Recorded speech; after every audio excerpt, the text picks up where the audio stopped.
السلام عليكم ورحمة الله وبركاته. قبل ما أبدأ موضوع اليوم عايزين نصلي على النبي. اللهم صل وسلم وبارك على نبينا محمد وسلم تسليما كثيرا. موضوع اليوم أنا عايز ربنا يذكرني في الملأ الأعلى، يقول اسمي في الملأ الأعلى ويذكرني في الملأ الأعلى. إزاي يذكرني؟ وهل ربنا فعلا يذكرك في الملأ الأعلى؟ أيوة طبعا، زي ما علمنا الرسول.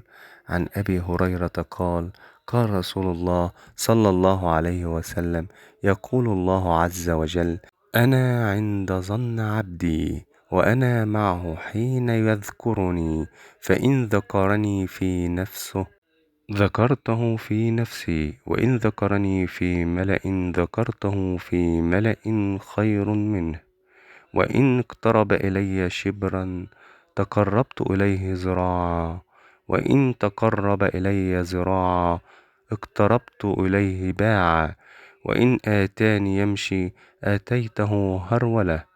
يعني ربنا بيقول كل ما انت تحاول تقرب منه اكتر وتذكره اكتر في نفسك وفي الملأ اللي حواليك، فربنا بيذكرك في الملأ الملائكة، وده ملأ افضل من الملأ اللي انت بتذكر فيه ربنا.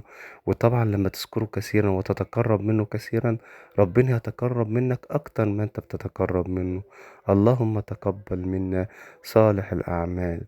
وصلى الله وسلم على نبينا محمد وسلم تسليما كثيرا.